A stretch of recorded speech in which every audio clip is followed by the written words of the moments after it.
Hello students, सुश्री classes में आपका स्वागत है। आप लोग बिल्कुल कमेंट नहीं कर रहे हो। कमेंट करिए, अच्छा लगता है पढ़ के।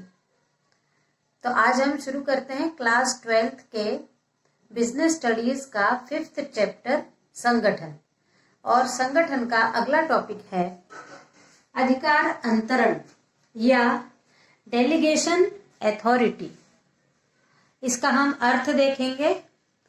तो इसका अर्थ है कार्यभार किसी अन्य व्यक्ति को सौंपना, यानी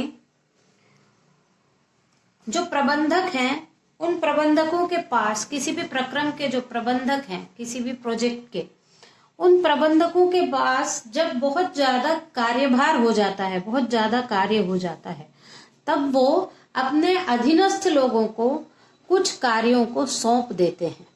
उसको कहते हैं अधिकार अंतरण या डेलीगेशन अथॉरिटी। ये प्रबंधक या उच्च अधिकारी के पास कार्य अधिक होने पर अधीनस्थों को कार्य का विभाजन तो करते ही हैं, और साथ ही में उस कार्य का निष्पादन करने, यानी उस कार्य को करने के लिए कुछ अधिकार भी उनको दे दिए जाते हैं, जिससे वो सुविधा पूर्वक उस कार्य का निष्पादन कर पाए। प्रत्येक व्यक्ति की कार्य करने की एक निश्चित क्षमता होती है, और क्षमता से अधिक कार्य करने पर उसे उस कार्य की गुणवत्ता प्रभावित होती है या उसका स्वास्थ्य प्रभावित होता है। इस अधिक कार्यभार की समस्या का समाधान अधिकार अंतरण या उसी को कहते हैं भारार्पण, यानी भार दूसरे को देना, भारार्पण। तो प्रबंधकों के द्वारा मशीन या कंप्यूटर की तरह काम नहीं करवाया जा सकता। वो कुछ न कुछ, उनकी काम करने की भी एक क्षमता है। जब क्षमता से बाहर काम हो जाता है तब भारार्पण किया जाता है, यानी कार्यभार किसी अन्य व्यक्ति को सौंपा जाता है और उसको कार्य करने देने के लिए कुछ उसको अधिकार भी दे दिए जाते हैं। अब अधिकार अंतरण की कुछ मुख्य बातें हैं, ये बातें होना चाहिए। उसमें पहली बात है प्रत्यायोजक या जो डेलीगेटर होता है, अधिकार देने वाला, अधीनस्थ कर्मचारियों को उसके लक्ष्य और कर्तव्य बताता है। उसका सबसे पहला काम है, यदि वो अपना कार्य किसी दूसरे को सौंप रहा है तो उसको उस कार्य को करने का क्या लक्ष्य है, वो क्यों कार्य किया जा रहा है, और उस कार्य के प्रति जिसको वो कार्य सौंपा जा रहा है अधीनस्थों को, उनका क्या कर्तव्य है, ये पहले समझाया जाता है। उसके बाद उन लक्ष्यों को उपलब्ध करने या उन उपलब्ध करने के लिए, उन कर्तव्यों का पालन करने के लिए आवश्यक सत्ता उन्हें दी जाती है। जैसे कार्य तो उनको दे दिया जाता है, उनको कर्तव्य भी समझा दिए जाते हैं, लेकिन उन कर्तव्यों को पूरा करने के लिए जो शासन या प्रशासन उनको देना चाहिए, उनको मिलना चाहिए सत्ता, वो उनको दी जाती है। यानी अधिकार उनको दिए जाते हैं उन लक्ष्यों को प्राप्त करने के लिए, और उन कर्तव्यों को प्राप्त करने के लिए उनको कुछ सत्ता सौंपनी आवश्यक होती है, तभी वो कार्य कर पाते हैं। फिर है अगला, सौंपी गई सत्ता को स्वीकार करने पर कर्मचारी प्रतिबद्ध और उत्तरदायी बन जाते हैं। यानी जो कार्य उनको सौंप दिया जाता है तो उसके बाद वो कार्य अधीनस्थ उन्हीं कर्मचारियों को करना होगा, वो उसके प्रति प्रतिबद्ध रहेंगे और उत्तरदायी भी रहेंगे। उसके बाद अगला है कर्मचारी परिणामों के लिए भी जवाबदेह हैं, यानी उनके द्वारा किए गए कार्यों के जो भी परिणाम सामने आएंगे उन सारे परिणामों की जवाबदारी सौंपे गए कर्मचारियों की ही रहेगी। उसके बाद अगला देखिए, अधिकार अंतरण करने के कारण। तो ऐसा क्यों किया जाता है कि प्रबंधक कुछ अधिकारों को दूसरे लोगों को दे देता है? ऐसा करने के पीछे क्या कारण है?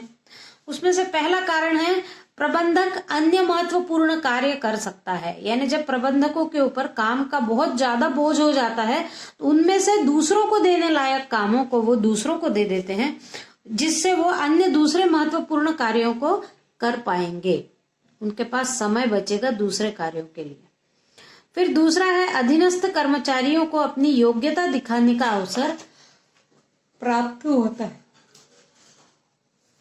कर्मचारियों को कार्य सौंपने से उन कर्मचारियों की योग्यता दिखाई देती है कि कौन किस प्रकार का कार्य कर सकता है, और योग्यता दिखाने का भी अवसर मिलता है। कुछ कर्मचारियों में बहुत छुपी हुई योग्यता होती है, लेकिन दूसरे लोग वो काम करते हैं तो कभी अपनी योग्यता वो सामने दिखा नहीं पाते हैं, लेकिन यदि उनको काम दिखाया जाए तो छुपी हुई योग्यताएं भी सामने निखर कर आ जाती है।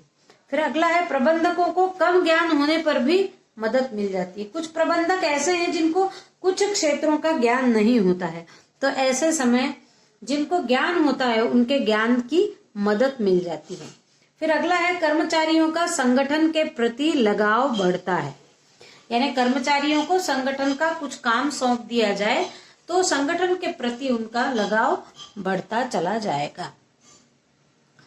फिर इसी कार्यभार या अधिकार अंतरण या इसी को भारार्पण भी कहते हैं, इसके लिए परिभाषा देखते हैं हम F.G. मूरे के अनुसार। अधिकार अंतरण से आशय दूसरे लोगों को कार्य सौंपना तथा उसे करने के लिए अधिकार प्रदान करना। ये बात केवल ऐसे नहीं हो पाएगी कि आपने दूसरे को काम करने सौंप दिया लेकिन उसको कुछ अधिकार नहीं सौंपे, उस कार्य के विषय में उसको अधिकार भी मिलना चाहिए, तभी वो उन कार्यों को लक्ष्य तक पहुंचा पाएगा। तो अधिकार भी उनको प्रदान किए जाएं। अगला टॉपिक है हमारा अधिकार अंतरण की विशेषताएं या भारार्पण की विशेषताएं। पहली विशेषता है अधिकार अंतरण विशिष्ट विषयों पर लिखकर और सामान्य विषयों पर मौखिक होता है। यानी यदि किसी को अधिकार दिए जा रहे हैं, अधिकार देते समय यदि वो कोई विशेष विषय है जिनका अधिकार दिया जा रहा है तो उसको लिखित रूप में दिया जाता है, क्योंकि व्यवस्थित सौंपने पर यदि आगे कार्य कुछ गड़बड़ होता है तो जवाबदारी उसकी उस कर्मचारी की होगी, इसलिए उसको लिखित दिया जाता है। और यदि कोई सामान्य विषय है तो उन पर मौखिक बता दिया जाता है कि तुम ऐसा कर लो, इसको करना अब तुम्हारा काम है, अब तुम देखोगे और अपने हिसाब से काम करवाओगे। यदि सामान्य विषय है तो इस प्रकार की भाषा चल जाती है। फिर है भारार्पण, ऊपर से नीचे की ओर होता है, यानी एकदम ऊपर वाला प्रबंधक नीचे के स्तर को नहीं देगा कोई भी काम, वो अपने नीचे वाले स्तर को देगा और उसके नीचे वाला स्तर अपने और नीचे वाले स्तर को देगा। यानी जब भार दूसरों को दिया जाता है तो ऊपर से नीचे की ओर दिया जाता है। फिर अधिकार सौंपने पर भी प्रबंधक का दायित्व बना रहता है।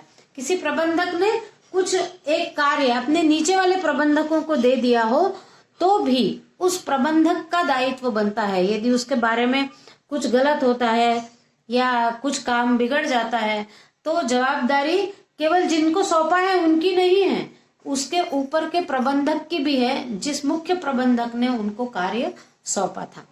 फिर सौंपे गए अधिकारों को कम या वापस लिया जा सकता है। यदि कोई अधिकार सौंप दिए गए हैं लेकिन उन सौंपने पर ऐसा समझ में आ रहा है कि समय पर कार्य नहीं किया जा रहा है या व्यवस्थित अधीनस्थों के द्वारा कार्य नहीं किया जा रहा है, तो ऐसे समय जो सौंपे गए अधिकार हैं उनको वापस भी लिया जा सकता है या कुछ अधिकारों को कम भी किया जा सकता है। फिर अगला है प्रबंधक स्वयं को प्राप्त अधिकारों को ही बांट सकता है, यानी प्रबंधक ऐसे अधिकार नहीं बांटेगा जो उसको खुद को नहीं मिले हुए हैं, जो उसको खुद को मिले हैं ऐसे ही अधिकारों को वो बांट सकता है।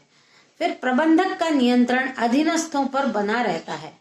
प्रबंधक अपना काम दे भी दें तो भी अधीनस्थों पर नियंत्रण रखना प्रबंधक का कार्य है। वो समय समय पर अपने कार्य की प्रगति पूछते रहेंगे कि कार्य हुआ नहीं हुआ, कितने दिन में पूरा हो जाएगा, जल्दी पूरा करना है, इस प्रकार का नियंत्रण प्रबंधक रख सकते हैं।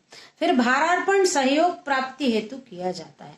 ये जो दूसरे के ऊपर भार डालना है, दूसरे को काम सौंपना, ये सहयोग प्राप्त करने के लिए किया जाता है। और ऐसी दशा तब आती है जब किसी एक व्यक्ति पर कई प्रकार के कार्य आ जाते हैं तब। फिर भारार्पण अधिकारों का ही होता है, पदों का नहीं। यानी अपना भार या अपना दूसरों को कार्य सौंपना, ये केवल अधिकार ही सौंपे जा सकते हैं। अपना पद दूसरे को नहीं सौंपा जा सकता, केवल अधिकार सौंपे जा सकते हैं। पदेन वही व्यक्ति बड़ा होगा जो दूसरे को भार दे रहा है, वही व्यक्ति बड़ा होगा, वो अपने पद को दूसरे को नहीं दे सकेगा। इस वीडियो में बस इतना ही। Thank you.